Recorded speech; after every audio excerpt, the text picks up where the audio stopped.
Biblioteca de Bolso. Uma conversa informal a três sobre a relação que estabelecemos com os livros. Uma ideia original de Inês Bernardo E José Mário Silva. Bem-vindos ao Biblioteca de Bolso, um podcast sobre isso de haver livros que entram nas nossas vidas de mansinho e depois nunca mais saem. O convidado desta semana é Nuno Seabra Lopes, que trabalha há 17 anos no mundo editorial. Começou como assistente de marketing na editora Campo das Letras, foi aluno e deu aulas de estudos editoriais, cofundou em 2006 a Booktailers, empresa de consultoria editorial onde trabalhou até 2011, tendo pouco depois criado o projeto a que ainda hoje dá o seu melhor, a editora Zest Books for Life. Olá Nuno, muito obrigada por teres aceitado o nosso convite. Obrigado, João. Olá. E vamos começar por um livro de viagens, As Viagens do Ibn Battuta, que vais ter que explicar quem é. Exato. Se calhar a maior parte dos nossos ouvintes não conhece. E que viagens foram estas? Bom, há muitas formas de se falar deste livro. Este livro dos três dos três livros que tive que trazer foi aquele que para mim era absolutamente indiscutível. Porque, não, é que é curioso, porque todos os outros eu poderia trocar, este eu não poderia trocar. Aliás, este veio-te logo, não é? Foi o primeiro que tu disseste. Veio imediatamente. Este é... O livro foi tão importante para mim, mas tão importante para mim, que eu li-o na sua versão inglesa, na sua versão francesa. Depois, por causa dele, fui estudar árabe, onde tive cerca de 2 anos e meio, se calhar com a esperança de poder lê-lo na língua original, coisa que não irá acontecer nunca, muito provavelmente. E acho que só consegui largá-lo quando fiz a tradução doméstica. E estamos a falar de um livro que terá as suas 900 mil páginas, se nós quisermos pensar bem, o que significa que foi uma fixação 900 mil páginas. Não são 900 mil páginas. Não. 900 a 1000 páginas. Cerca de 1000 páginas. Existe, acho que em termos de número de páginas, não é que isto seja importante, mas existem os 3 volumes em francês da La Découverte, que de facto conseguem dar uma dimensão aproximada daquilo que poderia ser um livro traduzido em português, por exemplo. Porque temos muitas versões partidas, pequenas partes, pequenas viagens dele. Eu, se calhar, iria explicar às pessoas o que é que livro é esse. Que livro é este homem que é fascinante. Que homem é este? E que homem é esse? O homem é claramente uma personagem, com todos os seus defeitos. Ele tem-nos em abundância. De um ponto de vista da história propriamente dita, é um livro de viagens, é um dos mais antigos livros de viagens do tempo medieval, é do século XIV, salvo erro, de meados do século XIV. É viagem, eu digo a viagem como se fosse uma única viagem, mas não é, são várias viagens, mas é um contínuo de viagens ao longo de 30 anos, de um homem que sai de Tanger com cerca de 21 anos. Ele era estudioso de direito islâmico e ele segue em primeiro lugar para Alexandria e depois para Meca, e depois faz vários périplos naquela zona, na zona do Omã, na zona da Síria, na zona de... Vai também, inicialmente, vai também para o sul do Egito, para a Somália, Djibouti, para essas zonas, mas ele depois não para aí. Ele depois, de facto, não para aí. E ele depois acaba por fazer várias outras viagens, e quando digo várias outras viagens, vai desde a Rússia à Anatólia. Ele chega à China. Ele teve 10 anos na Índia. Exato. Ele foi cá durante, salvo 6 meses, nas Seychelles, no Ceilão. Ele esteve em todo lado. Sim, ele só não veio a Portugal, na realidade. Curiosamente, ele esteve perto, porque ele depois, já com quase 50 anos, faz um périplo pela Península Ibérica, pela parte islâmica da Península Ibérica. Ele diz muito mal de nós. Nós somos os bárbaros, neste caso, ele estava a falar dos ibéricos. Ele dizia que Pequim era uma cidade limpíssima. Portanto... Não, ele faz uma descrição de Pequim e é curioso porque ele descreve, inclusive, a comunidade judaica de Pequim, que não eram judeus, eram chineses, mas que em teoria teriam sido os judeus que fugiram da primeira destruição do templo, salvo erro, e que chegaram à China, sabe-se lá como. Mas acho que o livro é importante por vários motivos para mim. Por vários motivos mesmo. Acho que não é só pela parte narrativa e pela parte, às vezes, anedótica Sim. que nós ali temos. A personagem é uma personagem incrível, cheia de defeitos. É quase um fundamentalista islâmico, falso fundamentalista, porque ele também é cheio de defeitos, mas depois é muito moralista em relação a todas as outras pessoas com que ele se vai cruzando. Mas... E não é tanto pela parte anedótica, porque ele descreve e visita desde o farol de Alexandria. Ele tem descrições absolutamente assustadoras, como, por exemplo, quando ele entra em Bassorá, cerca de 50 anos depois dos cães terem passado por lá e terem destruído, terem feito as famosas pirâmides com 30 mil cabeças cada. E a descrição que ele dá é arrepiante, em que ele passa às portas da cidade, é uma ruína, avança durante tempos infindos, dentro de casas arruinadas, numa zona completamente arruinada, até que descobre um pequeno povoado que se situa junto à mesquita ao fundo, como se fosse apenas uma pequena fogueira com meia dúzia de pessoas à volta. E nós estamos a falar de um dos principais centros islâmicos. Ou então relatos que são assustadores, nomeadamente quando ele é cadi principal do sultão Tughluq Seljuk, que está em Delhi, na Índia. E a banalidade da barbárie ali é total. É total. Há inclusive uma viagem que ele faz mais para a zona do Malabar, em que ele chega a um pequeno reino e anda à procura do sultão. Eles dizem que o sultão não está em caça. E dizem mais ou menos a zona. Ele consegue chegar a sítio onde o sultão está a caçar, onde ele vai com um cortejo de algumas milhares de pessoas. E o que ele andava a fazer era, durante o dia, ele desbastava extensões de floresta para caçar hindus. E ao final da noite... As presas eram humanas. Eram humanas. E ao final da noite, depois eu não vou continuar, porque de facto é bárbaro. É tudo bárbaro. Mas nós imaginamos, não é? Mas não é essa parte anedótica que te atraía. Não é. A parte, aquilo que eu acho mais impressionante, aquilo para mim, no fundo, traça os limites daquilo que poderia ser a ficção. Porque aquilo não é ficção. Aquilo é real.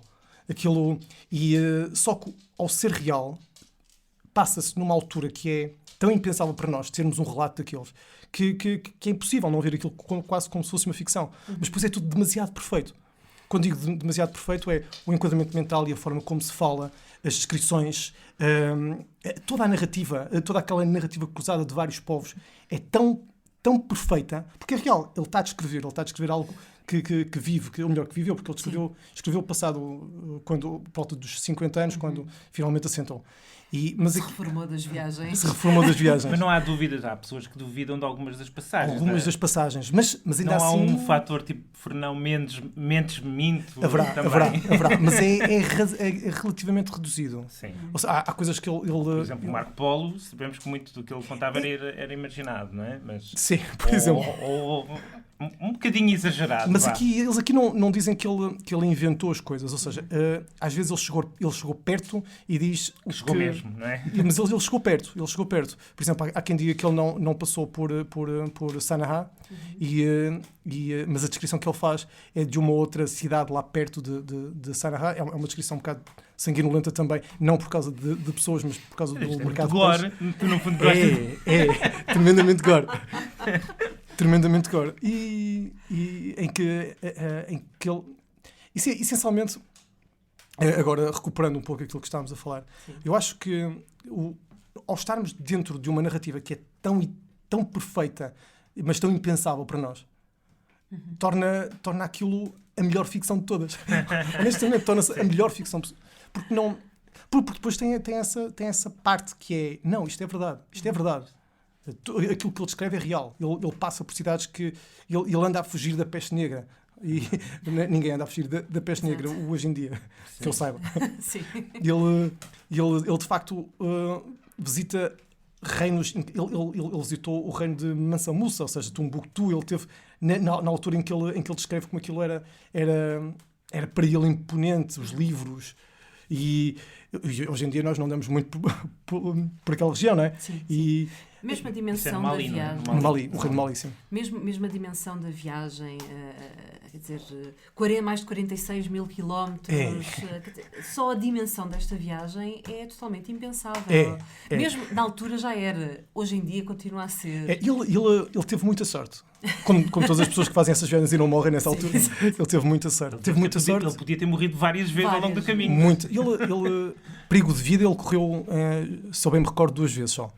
2 vezes. Uma delas na Índia, em que resolveu fazer uma pequena visita numa zona de conflito entre muçulmanos e hindus, e ele perdeu-se. No meio da confusão. E ele perdeu-se da comitiva e acabou por andar lá meio perdido, e teve sorte mesmo, porque não lhe correu bem, porque nós estamos a falar de batalhas, não como as batalhas que nós tínhamos aqui no Ocidente, em que eram 2 mil de um lado e 3 mil do outro, mas estamos a falar de batalhas onde podiam morrer 100 mil pessoas. Eram batalhas, verdadeiras batalhas. E houve uma altura em que ele se perdeu e aquilo podia-lhe ter corrido mesmo muito mal, porque ele era claramente um muçulmano. Sim.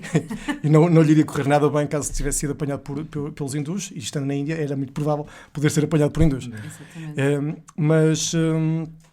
E a outra vez? Outra vez, eu estou a recordar-me de uma altura em que ele teve uma doença grave. Isso julgo que na zona da Síria, salvo erro, em que ele adoeceu e ficou bastante tempo doente, com diarreias e etc. e tal, e quase que morria. O livro é tanto, há tantos livros ali dentro. Mesmo. Quando nós lemos as passagens, por exemplo, há uma passagem lindíssima em que ele acompanha uma princesa do Kanato de Ouro, em que, do Kanato de Ouro, que ainda não era, ou seja, do Khan daquela região, que era uma princesa romana, ou seja, católica, da Roménia atual, da antiga Constantinopla, na altura, para ser mais exato.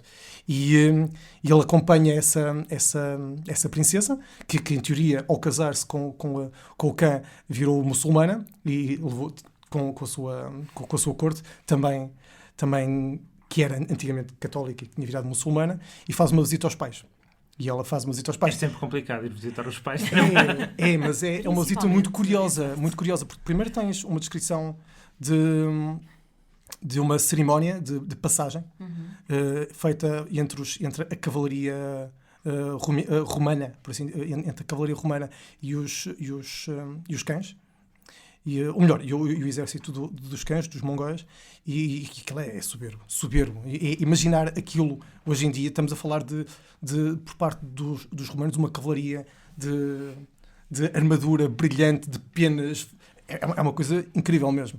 E depois há o espanto e o horror dele, quando mal passam a fronteira e estão do outro lado, foi-se o islamismo todo. Venha o vinho, venha a carne de porco, venha o que for.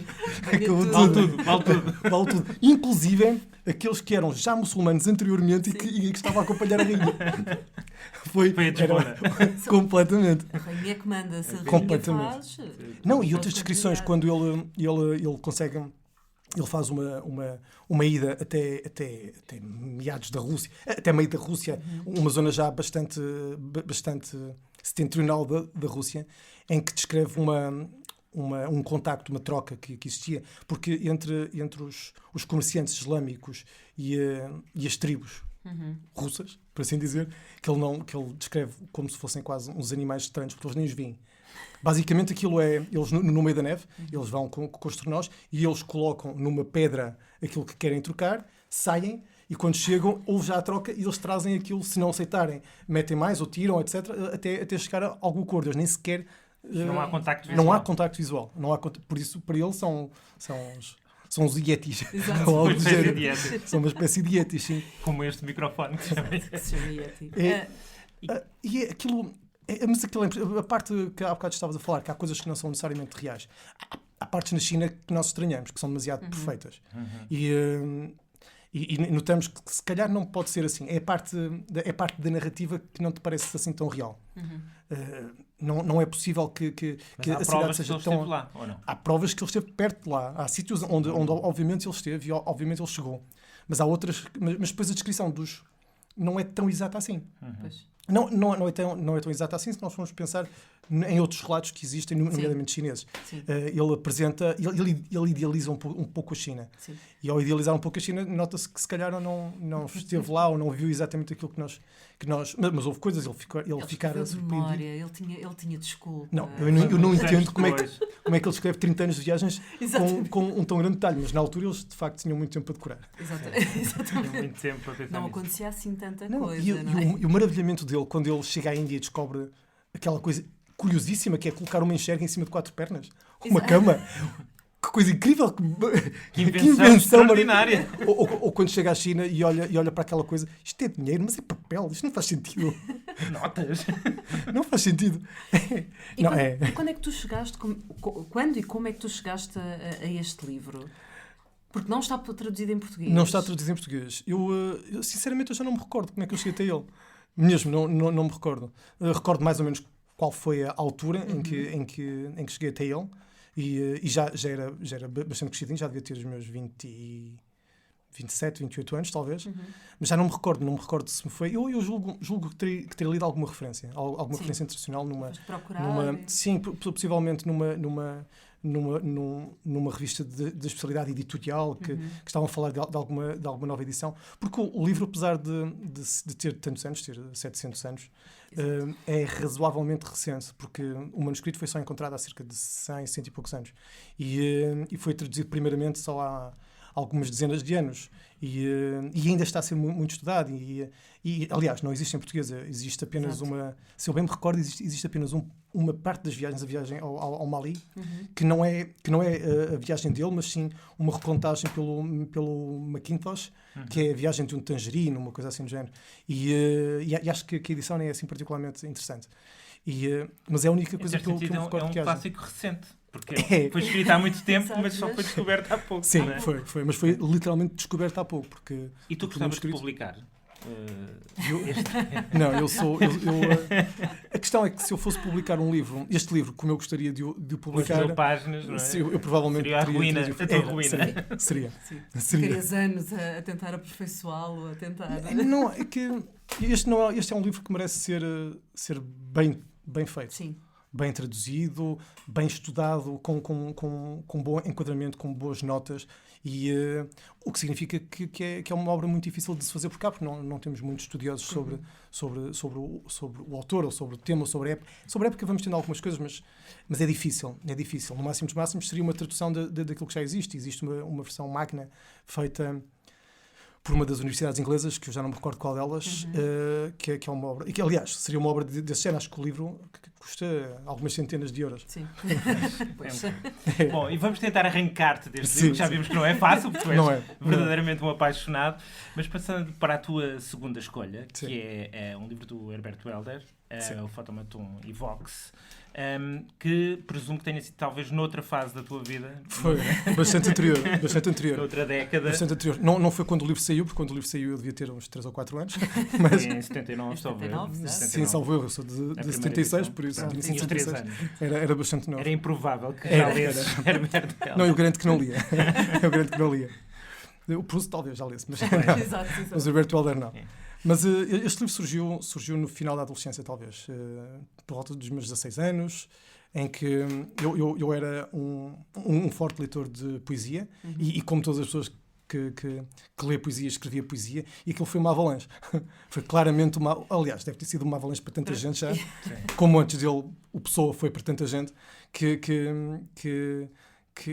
acabou por... Hoje em dia já não significa aquilo que significou, já representa uma fase da minha vida, já não olhas marca, com uma certa distância. Já com imensa distância mesmo, porque há ali coisas que eu já reconheço que não fazem sentido para mim, e não só, e nem tem tanto a ver com esta nova vida pós-morte editorial que ele teve, em que o torna numa coisa que as pessoas achavam que não era. E independentemente disso, não é disso que eu estou a falar. Já não significa aquilo que significou para mim. Significou algo muito específico, foi muito importante, durante muito tempo foi de facto muito, muito importante. Eu, por causa dele, acabei por seguir um pouco o percurso de vanguardas que ele foi fazendo, desde os surrealistas, obviamente, como é óbvio, e como quase todos, mas o Poe X eu acabei por passar ao fim e ao cabo, por tentar segui-lo, julgo eu. Sim. E depois mesmo, eu sou do Porto, não sou de Lisboa, mas às vezes que eu vinha cá a Lisboa, e cheguei a vir cá algumas vezes até, era para tentar persegui-lo, tentar encontrá-lo. Também não eras o único, não eras o único. Certeza que não, eu sei que não era. Éramos vários, coitado, por isso é que ele se escondia. E o que escrevias eras epígono também escrevias à maneira do Herberto. Houve uma fase que estava... Que a tentação é grande, não é? É tremenda. Só que depois também é terrível, porque depois tentas, mas como não consegues, falhas clamorosamente, não é? Sim, porque ficas tão longe. Todos os epígonos não são nem de perto nem de longe aquilo que o Herberto Helder é. Não são. Há ali qualquer coisa... Não sei se... Há ali qualquer coisa que é mágico na forma como ele usa as palavras. Há uma dimensão cósmica. Há uma dimensão... Sim, ele fala mesmo dessa noção, dessa dimensão cósmica das palavras enquanto enunciadoras de magia e com poder para transmutar. É? Sim, uma forma de xamanismo, uma forma de cabala também, não, neste caso enquanto palavras, não, enquanto letras, e com significado de criação mesmo, ou seja, como se uma palavra fosse capaz de criar, como se uma palavra fosse, aí está, como um Aleph fosse capaz de criar um golem. Neste caso, os golems dele são diferentes, são mundos. E a sensação que dá é que ele de facto consegue criar um mundo à parte. E aquela criação de mundo acaba por ser fascinante por tanta gente, porque não se parece com nada. E há de facto um poder das palavras ali que não... No caso deste livro também são histórias. Não são só... Exatamente. Alguns poderão ser classificados como poemas em prosa, mas são histórias também. Aliás, é uma miscelânea autobiográfica, não é? Tem notas autobiográficas, tem notas de prosa, tem poemas... Tem artes poéticas também. Tem artes poéticas. No fundo é uma miscelânea de várias coisas. Mas ao ser uma miscelânea de várias coisas, de ser quase um apanhado daquilo que ele tinha estado a fazer durante os tempos e daquilo que ele iria continuar a fazer, acaba por dar toda uma dimensão daquilo que é a obra dele, para mim. E acaba por ser, por isso, a obra mais significativa. Mais do que uma poesia toda. Acaba por ser... Ou do que o poema contínuo. Ou que o poema contínuo, sim.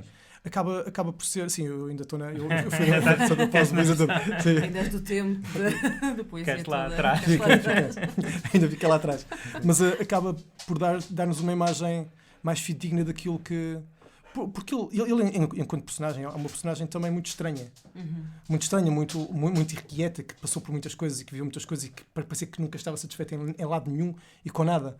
E acaba por ter um mundo muito marcado por várias coisas que não são coerentes também. O que significa que é natural que a sua principal obra, para mim, seja um pouco a apresentação dessa incoerência dele. E incoerência que não é enquanto mundo, porque enquanto mundo aquilo é mais coerente que qualquer outra coisa que nós conseguimos encontrar.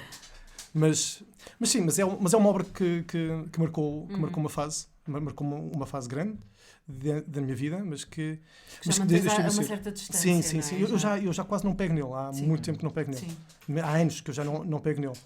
Mas durante muitos anos pegavas, não é? Durante muitos anos pegava. E voltavas a ele. Sim. Ciclicamente. Sim. Vamos passar agora para uma leitura mais recente. A última delas, sim.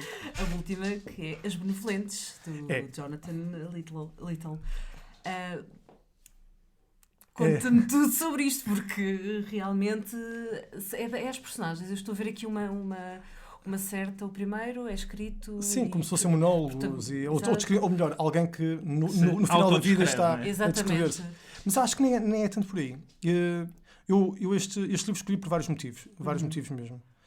Não só pelo livro em si, mas isso acontece muito provavelmente convosco e com quase todas as pessoas que não é só fazer da vida a leitura. Sim. Mas mais do que isso, que já leram tanto, que de repente existe um mundo de livros aqui dentro que se junta, que se congrega, que se conjuga, são constelações, em que é possível, não é possível falar de um livro sem pensar em mais 3 ou 4, não é possível ler um livro, estar a ler uma personagem, ou alguma passagem, ou alguma ideia, e não ir recordar automaticamente outra coisa, ou seja, os livros estão ligados como se fossem constelações. Sim. E este livro acaba por ser um pouco uma estrela brilhante numa constelação, que tem a ver com Eu fui uma criança um bocado estranha, eu julgo. E enquanto as crianças com os seus 12 anos, 11, 12 anos, passavam e liam Enid Blyton e outras obras do género, e o meu primeiro grande livro de...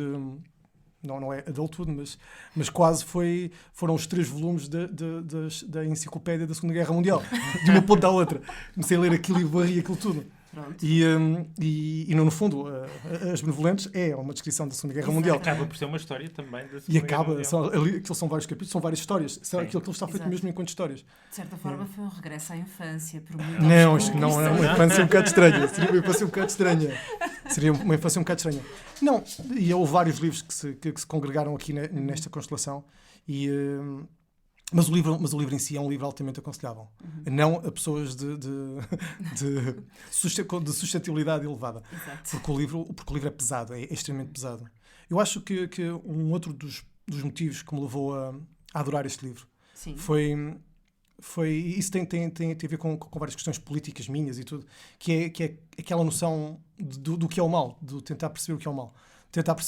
Tentar entender que o mal não é uma coisa imutável e absoluta, que o mal é uma coisa que se vai adaptando às épocas e que se vai adaptando às pessoas e aquilo que hoje em dia é impensável, noutras épocas era banal. E isso não significa que aquilo seja melhor ou pior, significa que em cada época nós temos uma noção diferente. Não estou com isso de alguma forma a banalizar ou desculpabilizar o mal.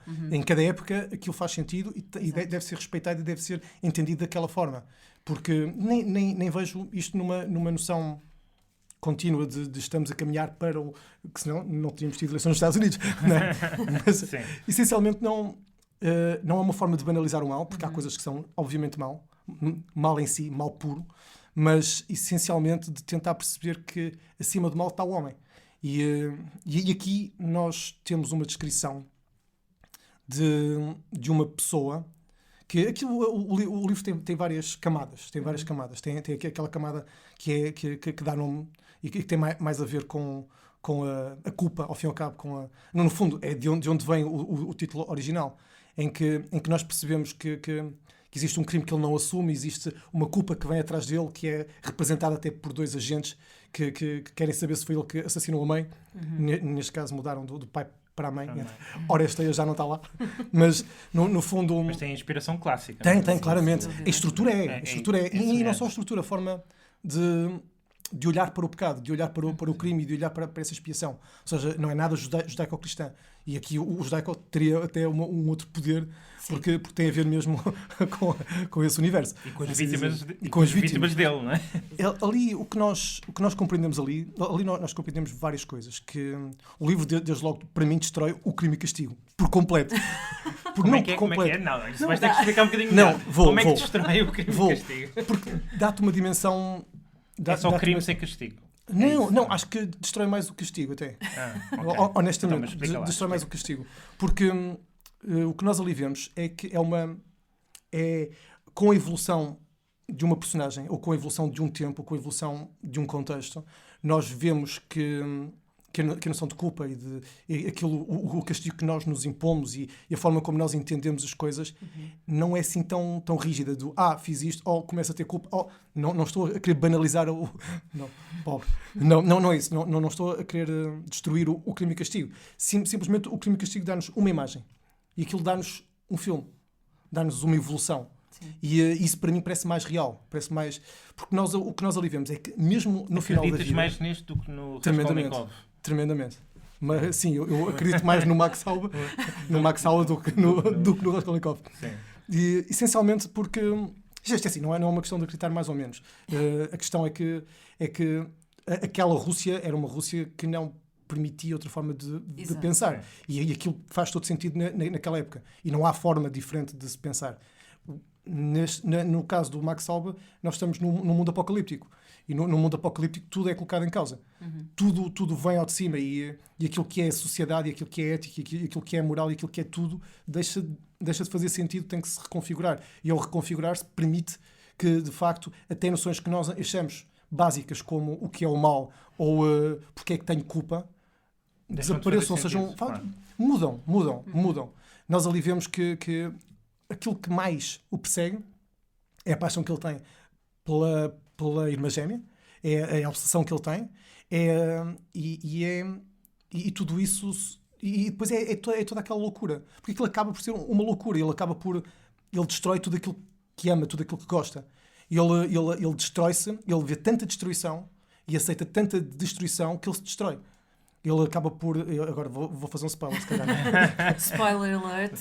Façam um skip nos próximos 30 segundos, exatamente. porque agora vamos contar. Ele acaba por matar a única pessoa que de facto gostava dele, que o ajudava sempre. E que o ajudou. E mata-o quando ele o está a ajudar e quando ele o vai salvar. E o que é uma coisa impensável. Ou seja, ele coloca tudo em causa. Coloca tudo aquilo que é a bondade e a maldade em causa. Quando nós vemos aquela personagem fazer a única coisa impensável, e nós estamos a falar do genocídio, e a única coisa impensável é de facto matar o seu melhor amigo, não é? Acabamos por ter uma noção muito estranha do que é o bem e o mal, do que é a culpa e do que não é a culpa. E nota-se que a culpa o persegue, ou perseguiu durante muito tempo. No entanto, a descrição é feita vários anos depois, onde ele é um nazi foragido, não é? Onde ele está bem de vida. É um empresário, não é? É empresário, com sucesso, com família. Não digo feliz porque é um cripto homossexual e ainda sofre bastante com isso. Mas, ao fim e ao cabo, a culpa não o persegue. A este nível, a culpa não o persegue. Sim. Não persegue e notas que a culpa não persegue. Não te dá essa sensação de, ok, ele cometeu aqueles crimes todos e foi castigado. Não foi. Esse sossego a forma como ele entende, a forma como ele entende. E na ordem mental dele, tudo aquilo faz sentido. Faz sentido. Aliás, ele ainda, até ao final, ele assume-se como um nacionalsocialista. E ele apesar de... E para o leitor, isso não é um abalo, é assim Não, é uma forma de ver o mundo. É muito estranho porque não é assim que nós estamos habituados a ver o mundo. Sim. Nós estamos habituados a ver o mundo como os nazis são o mal e quem lutava contra os nazis não era. E o que nós ali vemos é uma progressão dessa evolução, onde nós conseguimos compreender racionalmente, conseguimos compreender como é que passamos de uma Alemanha que era nacionalista, mas que era ordenada e não era assassina neste sentido, até àquela barbárie completa. E vemos uma evolução e vemos até o processo mental de como isso surgiu, como o medo faz com que isso vá surgindo. Inicialmente, o medo das guerrilhas que vão destruir as tropas e que vão dar cabo deles, depois a toda aquela questão de ter de segurar a retaguarda, depois o medo porque estão a perder e a paranoia, o próprio império, a paranoia, e depois obviamente, a grande batalha. Sim. A grande batalha. Claro. Aliás, a maior batalha de todos os tempos, onde morreram, salvo erro, já acho que 15 milhões de pessoas durante aquele período gigantesco. E é o que ele diz, depois de Stalingrado, tudo é possível. Tudo é possível. Depois daquilo não há limites. Ele chega e dá a sensação que os nazis entenderam exatamente aquilo. Ok, se eles nos fizeram isto, nós podemos fazer o que nós quisermos agora. Acabou, não há limites. E a partir desse momento, estamos no fim do mundo, ao fim e ao cabo. Tudo é possível. Tudo é possível e tudo faz sentido naquela ótica. E é assustador. É assustador pensar que se pode chegar a esse nível. Isso, sim. Claramente. Nós não estamos no fim do mundo, mas estamos no fim do nosso programa de hoje. Vamos recordar que Ibn Battuta não está traduzido em português. O Nuno muito gentilmente aconselhou-nos, ele que já leu várias traduções, aconselhou-nos a E que um dia, quando ganhar o Euromilhões, vai publicar em português. Exatamente. Posso demorar uns anos a fazê-lo, mas... Exatamente. A edição francesa está editada pela La Découverte, 3 livros de bolso a 15 € cada, através da Amazon francesa. Photomaton e Vox, de Herbert Welder, publicado pela primeira vez em 79 pela Assírio Alvim, está apenas disponível na edição de 2015 da Porto Editora por 16,60 €. E As Benevolentes, de Jonathan Little, publicado pela Dom Quixote, está disponível em e-book por cerca de 13 € e em livro por cerca de 25 €. Para a semana estaremos de volta com mais um episódio. Até lá, sigam-nos nas nossas redes sociais em facebook.com/biblioteca de bolso e ouçam-nos através do SoundCloud, do iTunes, por subscrição RSS ou na Rádio Lisboa. Nuno, muito obrigada por teres vindo. Eu acho que falei demais, não falei? Nada. E para quem nos ouve, muito obrigado por continuarem a ouvir-nos e a apoiar o nosso podcast. E até para a semana com um novo convidado. Até para a semana. Muito obrigado.